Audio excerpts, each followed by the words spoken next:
और कहा गया कि लहरों से डरकर नौका पार नहीं होती, लहरों से डरकर नौका पार नहीं होती, कोशिश करने वालों की कभी हार नहीं होती। दुख के सिंधु में जब गोताखोर लगाता है तो जा कर खाली हाथ लौट आता है।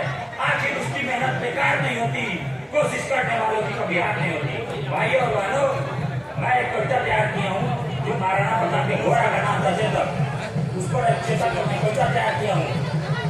चेतक चेत करो चेतक किताब सुनाई थी, चेत करो चेतक किताब सुनाई थी, भागो भागो भाग चलो भाले की नो दिखाई थी। चेतक क्या भगवान है उनकी आग जला दी है, तुझे उसी के साथ है ये अच्छी बात दोहरा दी है। दोहराता अपना घोड़ा हरी जो आगे बढ़ जाता था, उछल मौत के सर पे वह खुद करवा चढ़ जाता था, आगे आगे बढ़ता था, भूल न पीछे छूटा था, बाज नहीं झगड़ा नहीं पर आसमान में उठा था। पूरा हवा के घोड़े पर हो तो चेतक सा घोड़ा हो, ले ले लीजिए मौत से लड़ने जिसका ऐसा घोड़ा हो। जय हिंद, जय भारत, जय